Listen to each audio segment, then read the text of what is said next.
الله الرحمن الرحيم الحمد لله رب العالمين والصلاة والسلام على سيد الأنبياء والمرسلين وعلى آله وصحبه أجمعين أما بعد أعوذ بالله من الشيطان الرجيم بسم الله الرحمن الرحيم وأقيموا الصلاة وآتوا الزكاة صدق الله مولانا العظيم. کل ہماری بات ہوئی تھی تقوی کے تعلق سے کہ تقوی کا مطلب ہے اللہ رب العزت سے، اس کی عظمت سے اور اس کی بڑائی کی بنا پر اللہ کے سامنے جھکنا اور اللہ رب العزت سے ڈرنا، اور زندگی کے ہر شعبے میں، ہر ڈپارٹمنٹ میں، چاہے ہمارا معاملہ گھر کا ہو، چاہے باہر کا ہو، چاہے عبادت کا ہو، چاہے مارکیٹنگ کا ہو، چاہے سوسائٹی میں رہن سہن کا ہو، ہر فیلڈ کے اندر ہمیں تقوی اختیار کرنا ہے اور اس فیلڈ میں رہنے کے اور زندگی گزارنے کا جو نبی کریم صلی اللہ علیہ وسلم کا طریقہ ہے وہی تقوی ہے.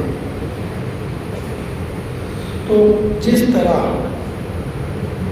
ہم اللہ رب العزت کی عبادت کرتے ہیں بدن سے،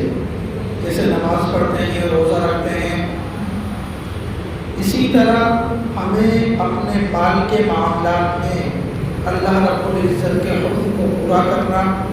مال و دولت کے معاملے میں، اور نبی کریم صلی اللہ علیہ وسلم کے طریقے کو فالو کرنا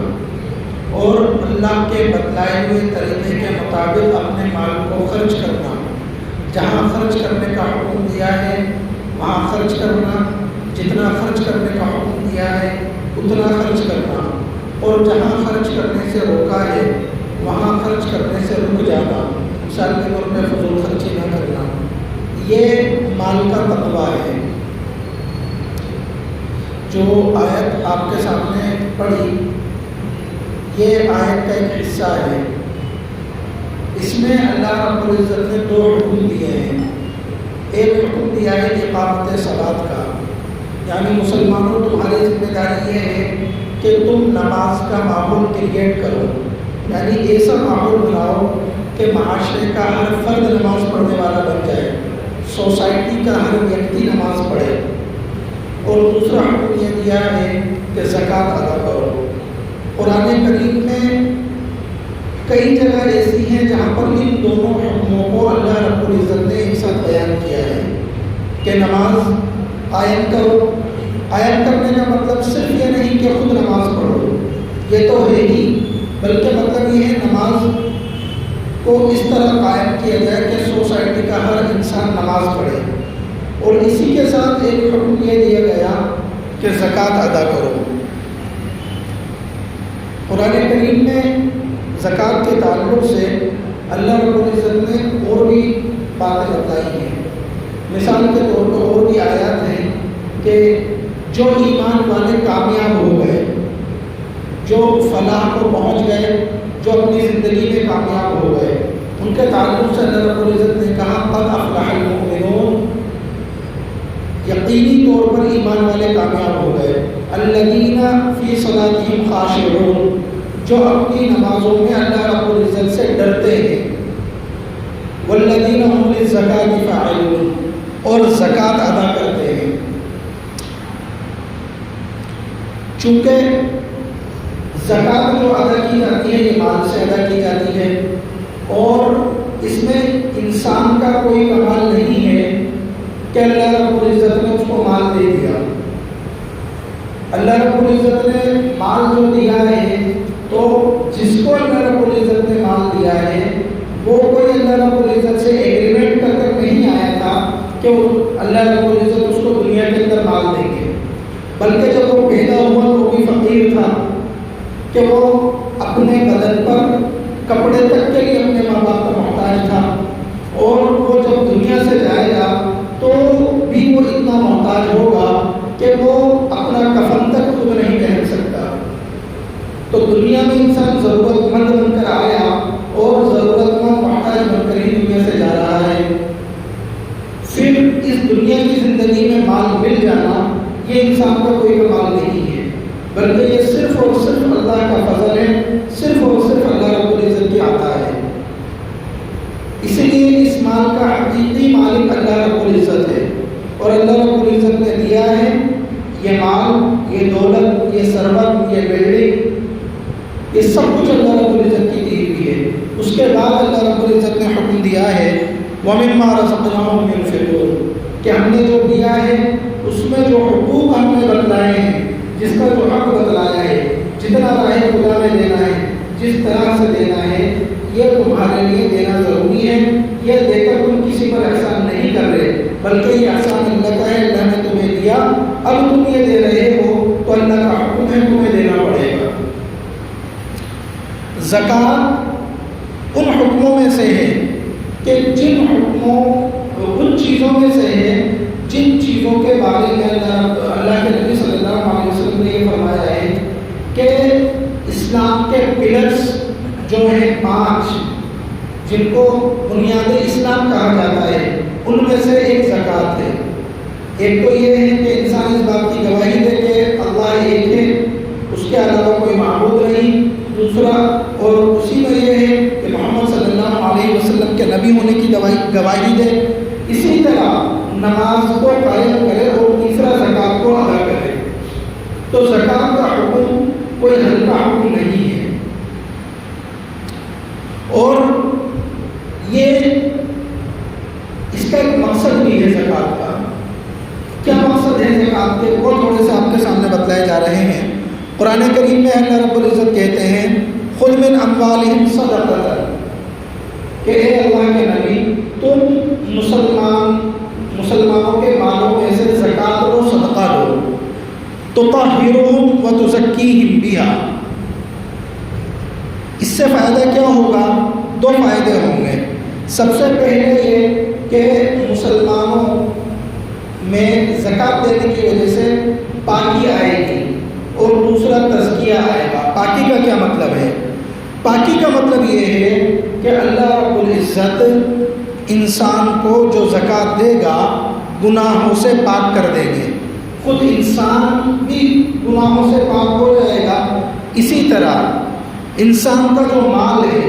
وہ مال بھی اللہ رب العزت بالکل فریش کر دیں گے کہ اب اس مال میں کسی کا کوئی حق باقی نہیں ہے، جو حق تھا وہ حق ادا ہو گیا، جو غربا کا حق تھا وہ غربا کا حق ادا ہو گیا، اب پورا فریش مال ہو چکا ہے۔ یہ تو پاکی ہو گئی۔ دوسرا تزکیہ۔ تزکیہ کا مطلب ہے انسان کا دل سنور جائے، اور انسان کا دل ایسا بن جائے کہ جس میں کوئی برائی نہ ہو، بالکل صاف ستھرا ہو جائے۔ تو اس طرح سے تزکیہ ہوگا کہ مال انسان کو بہت زیادہ محبوب ہے۔ انسان ایک فطری چیز ہے، مال کو پسند کرتا ہے، چونکہ ایسا تو ہے نہیں کہ آپ گھر سے نکلے اور بس نکلتے ہی آپ کے ہاتھ میں گڈی آ گئی اور آپ گھر میں واپس آ گئے، بلکہ انسان بڑی محنت کرتا ہے، اپنا پسینہ لگاتا ہے، نیند قربان کرتا ہے، اپنے گھر والوں کو چھوڑتا ہے، ہجرت کر کر بعض مرتبہ بہت دور جاتا ہے، انسان مارکیٹ میں نہ جانے کیسے کیسے حال احوال سے گزرتا ہے، اور اپنے آپ کو جب پورا تھکا دیتا ہے، پورا چور چور ہو جاتا ہے، اس کے بعد جا کے اس کو حلال رزق ملتا ہے، اور کچھ پیسے اس کے پاس آتے ہیں، کچھ مال اس کے پاس آتا ہے، اور پھر اس کی خود کی ضروریات ہیں، بچوں کی فیس دینی ہے، گھر کی ضروریات پوری کرنی ہے، منتھلی راشن ہے، یعنی عموماً یہ ہوتا ہے کہ کمائی سے زیادہ ضروریات ہوتی ہے۔ تو ایسا معاملہ ہے، مال محبوب بھی ہے، اس کی ضرورت بھی ہے، اور ایسے موقع پر کچھ وہ سیونگ کرتا ہے، اب وہ اور زیادہ محبوب ہو جاتا ہے کہ میں نے پائی بچا کر کچھ مال جمع کیا ہے۔ اب اللہ رب العزت کا یہی حکم ہے کہ اب ہم کہیں آپ کو پیسہ مانگنا ہے اور ہماری مانگ لینا یہی سب کچھ ہے، تو اللہ رب العزت تزکیہ کرتے ہیں۔ جب انسان یہاں جھک جاتا ہے کہ ٹھیک ہے اللہ آپ نے حکم دیا زکوٰۃ دینی ہے، ہم دے رہے ہیں، تو اب یہاں پر اس کا نفس ٹوٹتا ہے اور اللہ کا حکم ادا ہوتا ہے۔ یہ تزکیہ ہے، اور یہی اللہ رب العزت کو مطلوب ہے کہ انسان سنور جائے اور اس کا دل اللہ رب العزت کے ہر حکم کو ایکسیپٹ کرنے والا بن جائے۔ ایک مقصد تو یہ ہے۔ دوسرا مقصد کیا ہے؟ حضور صلی اللہ علیہ وسلم نے فرمایا ان اللہ قد افترض علیہم صدقۃ فی اموالہم، کہ اللہ رب العزت نے مسلمانوں پر ان کے مال میں زکوٰۃ کو فرض کیا ہے، زکوٰۃ دینا ضروری ہے۔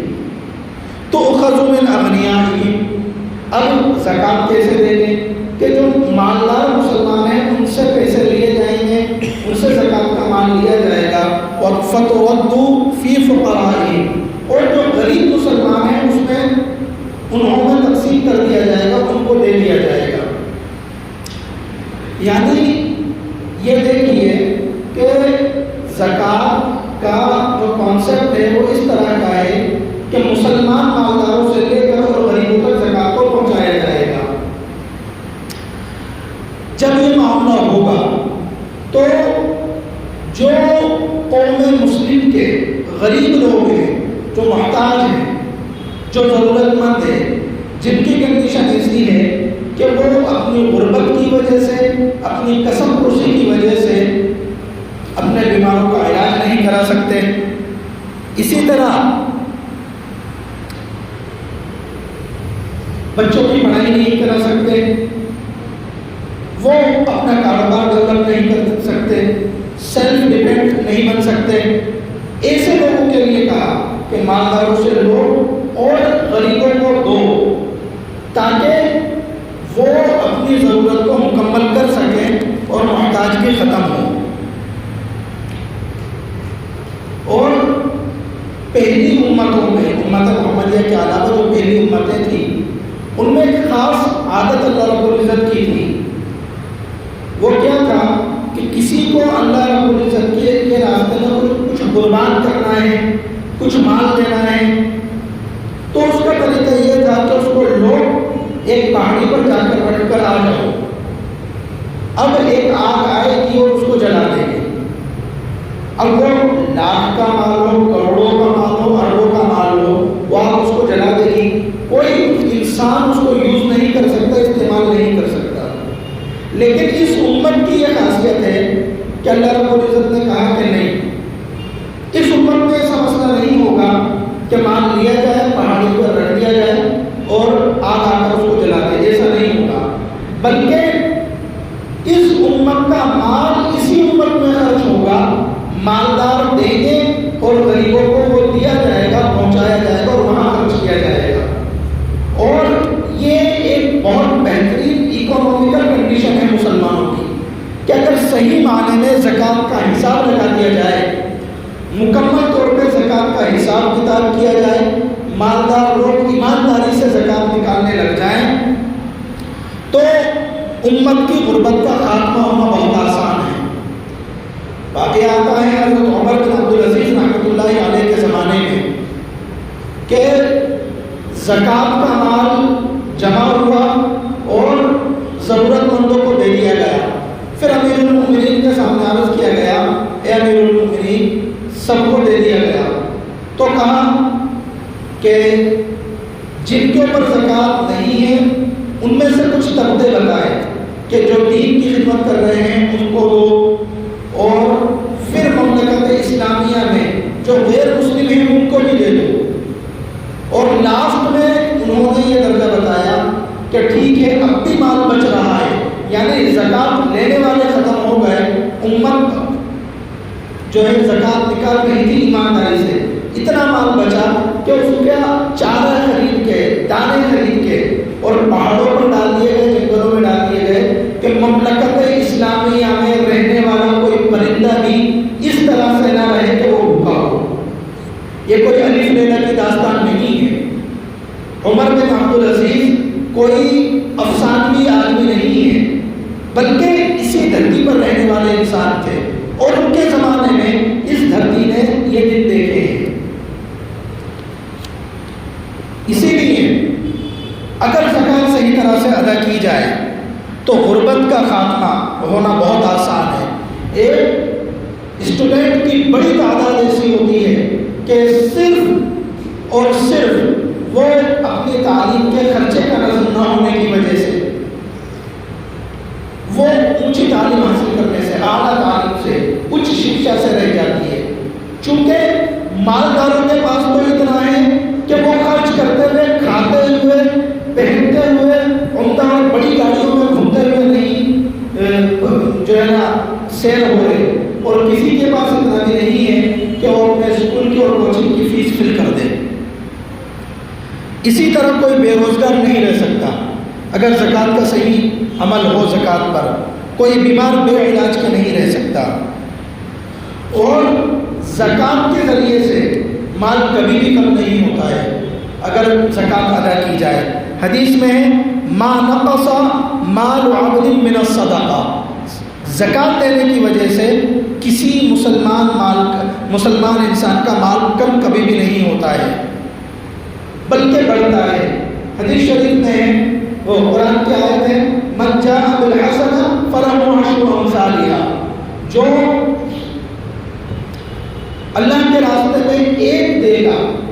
اللہ رب العزت 10 گنا دے گا۔ کوئی 1 روپیہ دے گا اللہ رب العزت 10 روپے۔ اور پھر یہ رمضان کا مہینہ ہے، اس میں کوئی دے گا تو پھر 700 گنا تک ہوگا کہ 700 گنا اللہ رب العزت بڑھا کر دیں گے۔ یہ زکوٰۃ مسلمانوں کے اوپر، مسلمان مالداروں پر فرض ہے، اور جو نہیں دے گا اس کے بارے میں کیا وعید ہے میں آپ کو وہ بتاتا ہوں۔ قرآن میں والذین یکنزون الذھب والفضہ، وہ لوگ جو سونے کو اور چاندی کو جمع کر کر رکھتے ہیں، ولا ينفقونها فی سبیل اللہ، اس کو اللہ کے راستے میں خرچ نہیں کرتے، یعنی جو اللہ رب العزت نے جتنا یعنی 2.5% خرچ کرنے کا حکم دیا ہے اتنا خرچ نہیں کرتے، اللہ کے راستے میں نہیں دیتے۔ تو چونکہ وہ 2.5% غریبوں کا حق ہے، اور اس سے کسی غریب کی ضرورت جڑی ہوئی تھی، کسی بے سہارا کا سہارا جڑا ہوا تھا، کسی یتیم کی کفالت جڑی ہوئی تھی،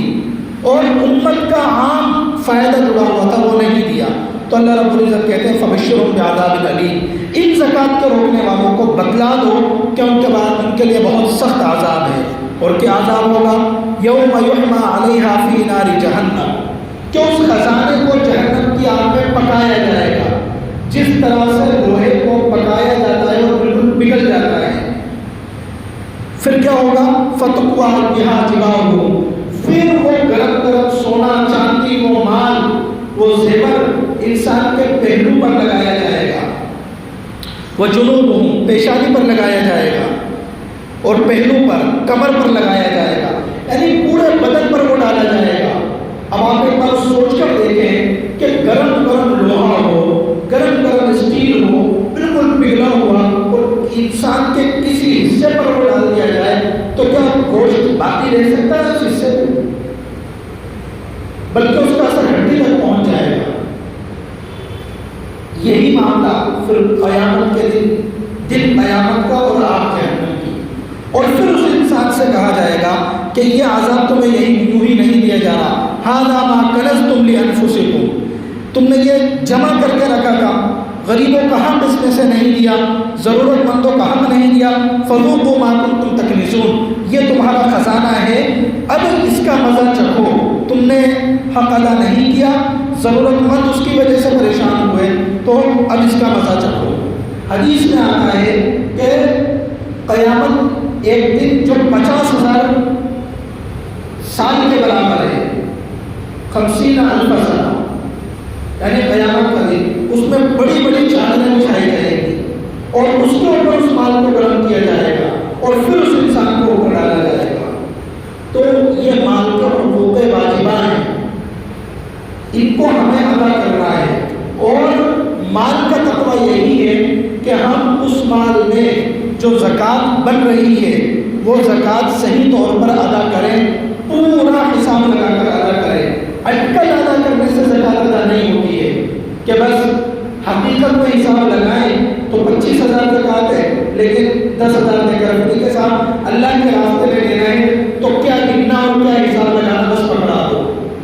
کبھی ایسا ہوتا ہے کہ آپ کا کسی کے ساتھ بزنس کا ایگریمنٹ ہو اور آپ اس سے پیمنٹ وصول کر رہے ہو تو آپ بنا حساب کے لے لو۔ جب ہم اپنے معاملے معاملات میں اتنی سی چیز کو برداشت نہیں کرتے کہ ہم کسی سے بغیر حساب کتاب کے اپنا پیمنٹ لے لیں، تو ہم اللہ رب العزت نے جو پرسنٹیج بتا دیا اور جو تعداد بتلا دی اس کے اندر ہم اس اندر کوتاہی کیوں کرتے ہیں؟ تو زکوٰۃ کے احکام میں ایک اہم بات یہ بھی ہے کہ ہم پورا اے ٹو زیڈ حساب لگائیں اور حساب لگانے کے بعد جو مال زکوٰۃ کا بن رہا ہے اس کو ہم ادا کریں۔ اللہ رب العزت سمجھنے کی توفیق عطا فرمائے۔ زکوٰۃ کے تعلق سے انشاءاللہ اور تفصیلات بھی آپ کو بتلائی جائے گی۔ وآخر دعوانا